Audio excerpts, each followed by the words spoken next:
going on, y'all? I'm gonna start a little video blog about what I do day to day on this trucking thing. It's gonna be a little easier for me to do instead of just, I guess, doing regular videos here and there, whatever. But man, all I have to say is trucking is one hell of a career. It's one hell of an experience, and some days it's crazy, some days it's busy, some days it's downright depressing. He's checking this train. This is a trailer, but it's a lot to take in when you get into this shit, and it's not for everybody. At first I thought I wouldn't be able to do this, but I'm out here doing it. You know, it's about to be 2 years next month. You know, I've been doing the lease thing for, how long have I been doing this lease thing? Literally since November 2017. I've learned a lot about that, you know. Before I started, I watched YouTube and all that stuff. And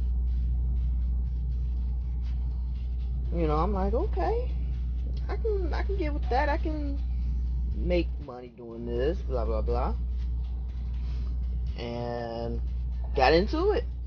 Now I got a couple of previous videos where, you know, I had a previous truck, a 2015 International, and it literally kicked the can on me because it had DPF issues. I think oil was going into the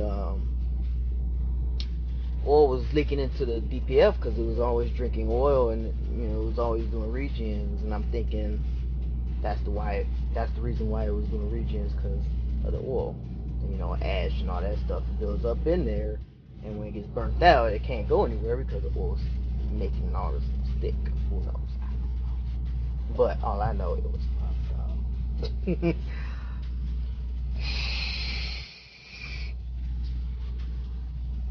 But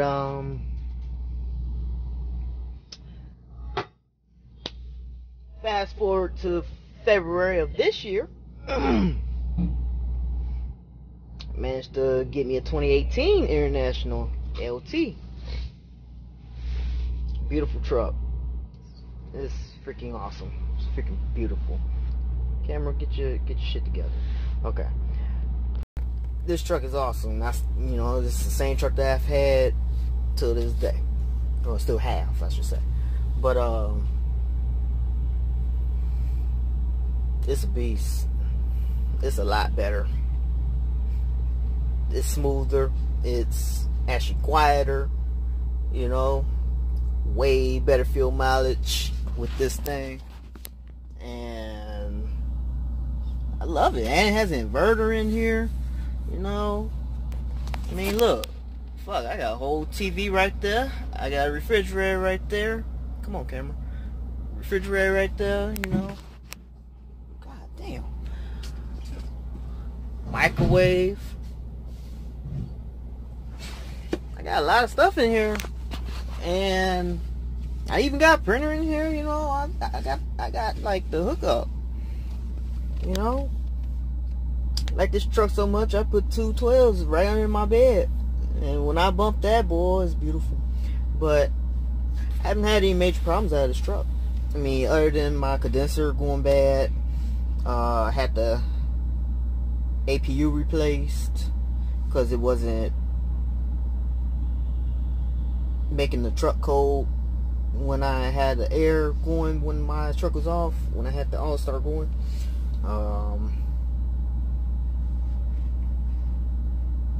What else? pretty much it. I haven't had any like major mechanical issues with this thing, and that's what I like.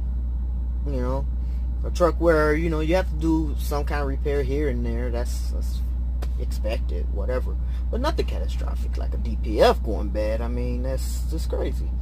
So, like I said, I don't have any complaints with this truck. And you know, year one of my lease is already pretty much over with as of February of 19. That's 1 year down. I got 2.5 more to go. So I'm gonna have this truck. I'm gonna probably go into business with one of my buddies. You know, we're actually gonna start a company.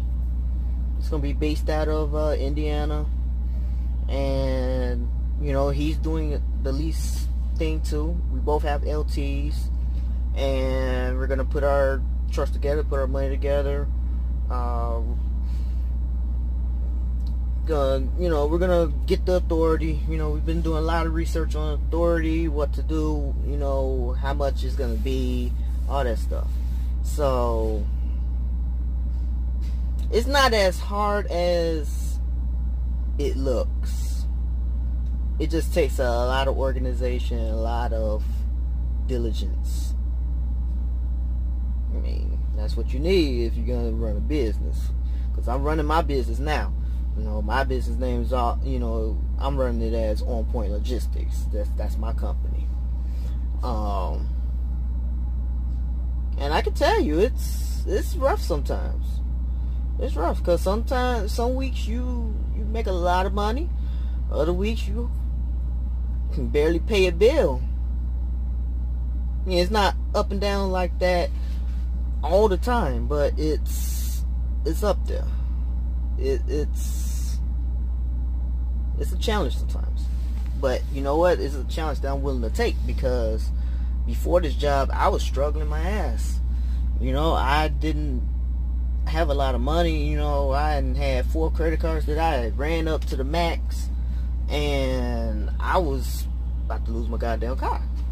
You know, because I couldn't pay for a lot of things during training, and I needed help from family and all that stuff. You know, my mom specifically. Thank you, Mom.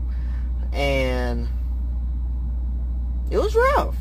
It was rough as shit. And you know, as time goes on, you know, you start getting in the groove of things. You start knowing, okay, you know, if I deliver here, I'll be able to pick loads out of here. You know, some weeks I still kind of get confused with the lanes and stuff, because loads change every day. You know, one day there could be a whole crap load of things to take out of that one area, and then the next week it's gone. It's like, well, where's it at? So I had to struggle with that a few times. But I don't know, you know, once you get into the groove of things, you start making money, you start knowing what to do, when to do it. You know, you find out your cost of operation and everything, you know. Like, because the division that we're on, we get paid by mile, and our pay scale is a sliding scale. You know, the less miles you do, the more money you make, blah blah blah. You know, on average I can get about 2,800 miles a week. You know, I don't like going below 25, because then, you know, that means for struggling. You know, because it all depends on what you do as far as fueling and how heavy your load is. Because if your load is heavy, you're gonna use a lot of fuel. You know, especially if you're coming from like the south or, you know, east and northeast areas. You already know damn well it's hilly as hell, and you don't want to be carrying 45,000 pounds if you're trying. You know, if you know you're in the beginning of the week, like by Monday or Tuesday you're gonna have a short week. You might as well like plan on doing shorter runs, you know, because they pay a little more, but the more of those that you do, you know, you're still moving, but at the same time you're not wasting as much fuel. You know, that's how I run sometimes. You know, most of the times I like to run the long haul because, you know, I like to drive. I like to get out, you know. But at the same time, you gotta make a business decision, you know.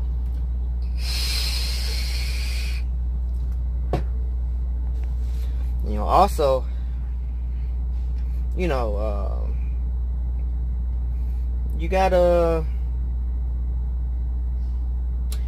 you really have to make sure that everything you do, you know, as far as money, you need to put it to the side, you know, because when I first started this, my first check, it was like $2,000. I was like, whoa, I didn't know what to do with.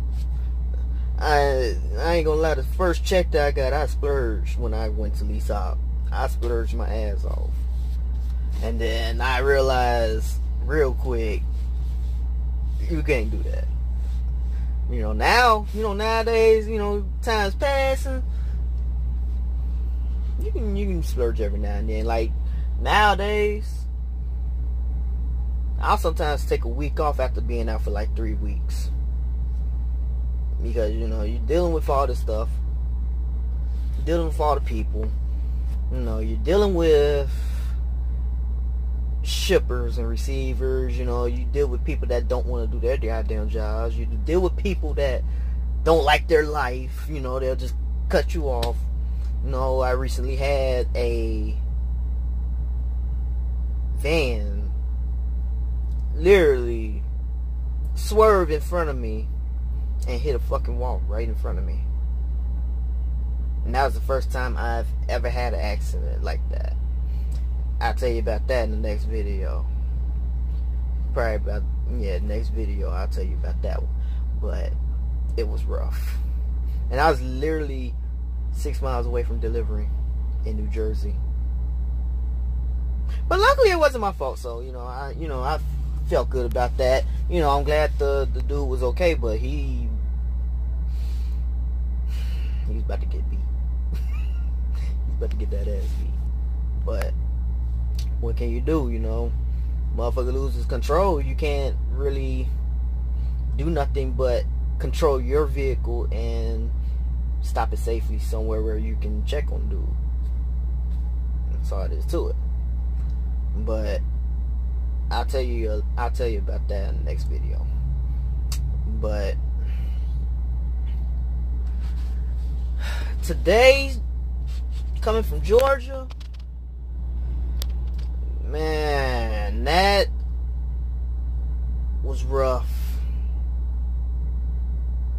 Going into Georgia yesterday was rough. Coming out, it was okay, but it was still rough. You know, yesterday going down to Georgia, there was a truck fire. It took me an hour and a half just to go 20 miles. Really? 20 miles. Come on, camera. Get your life together. Come on. There we go. Took me an hour and a half to do 20 miles. Why? I was mad because I'm like, why now? You know, now, you know, I was gonna deliver down there to Cardinal Health right there in Atlanta. I was taking my ass to the terminal right there in Conley. Literally 30 more miles after I delivered, and I was done for the day. Got me a Domino's and got me a pup. I was like, yes, I'm done. And this morning, whoo, you gotta deal with a lot of people that do not know how to use the proper lane. And I think it's ridiculous that these states have signs saying that, you know, semi-trucks can't use left lane. I mean, I understand that. Yeah, it's to keep at least one free lane for cars to pass on by. That's fine. You know, I heard another reason that, you know, trucks hit the police car sitting in the median, but I don't know how they drift all the way over there to the center median. That's a little weird. You know, they must have been drunk or something, or tired, or asleep, or on their phone. Who knows? But all I'm saying is, for that problem to stop, they need to do something about these trucks that take up the middle lanes going 58 in a 70-mile-an-hour zone. What kind of BS is that? Like, come on. I don't understand that. I don't understand that at all. And it's stupid. You know, I had to get on the CB on one of them. I'm like, there is no reason why you're doing 58 in the middle lane. You know what he told me? He was like, whatever, driver. Like, use your head. Get over to the right lane. There was no on ramps. There are no off ramps. There are no cars in the right lane. But you choose to use the middle lane at 5 in the morning in Atlanta when people are trying to get to where they gotta go, and you're obstructing traffic. I mean, you can tell me if I'm wrong, but I think if you're going 58 and 70, you need to take your ass to the right lane. Just saying. Like, that doesn't make any sense. You know, if I know I can't go that fast unless I'm caught on a hill going around another truck that's going slow, I'm not gonna be in any other lane but the right if I'm not going the speed limit. For no reason at all, at least. That's just me. Tell me if I'm wrong. But I believe that you should be in the right lane if you're going 58 and 70. You know, I had to do that like 4 or 5 times this morning, going around slow people in the very left lane. What can you do? You know, I already didn't have enough. You know, I'm already like crunched on time. I only have like 5 hours left in my 70-hour clock. I'm trying to get this load delivered. I still have 288 miles to go and still get to Gary. Because right now I'm in Enid, Illinois. My delivery is 288 miles away, and then from University Park from University Park to Gary is about 20 miles. So yeah, I have to do some finessing tomorrow. But you know, after all that fiasco stuff, it was pretty good. You know, they've been pretty good. Can't really lie about it. It's been pretty nice.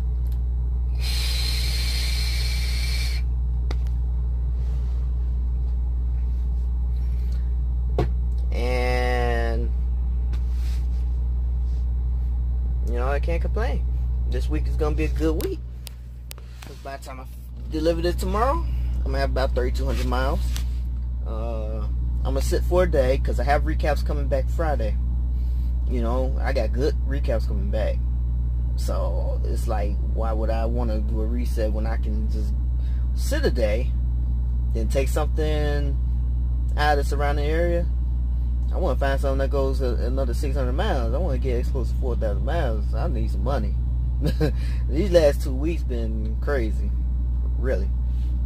You know, so I'm just trying to make the best of this week, you know, before this luck runs out, because it doesn't happen like that all the time. But it is what it is. You know, right now I'm sitting at Love's in Enid.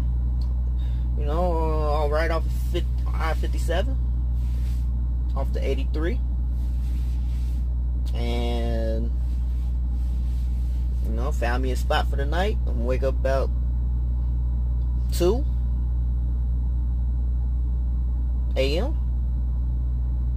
Get that load there by 7. Take my ass home. I got some things to pick up at the house for the truck. Early Christmas presents. And call it a day, you know. So I'll be back here tomorrow. You know, as long as I don't feel like going to sleep early or what, you know, whatever. Because you never know. This trucking career is mentally exhausting. I'm gonna say that. It's mentally exhausting. And if you're already like tired from the previous day, and then you have to deal with stupidity, people, shippers, cons, whatever you have to deal with, it really plays it puts a toll on you. You're more stressful and everything, you know. At least as far as rest, I get at least 6 hours minimum. 6 hours. Anything less, you're bound to not have a relaxed day.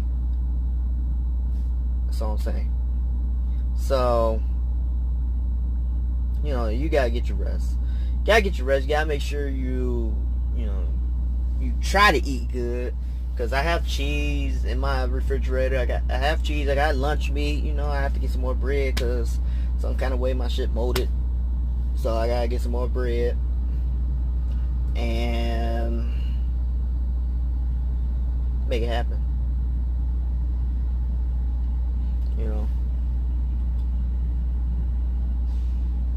That's a nice truck. But yeah. Until tomorrow, I'm gonna hop up off of here. I'm gonna play some GTA. I need a stress reliever from today. I need to shoot some people, at least in the fantasy world. Because if I do it here, it's not gonna end well, and we all know why. But I'll hit y'all up tomorrow. Be easy, be safe, obey the road, don't do anything stupid.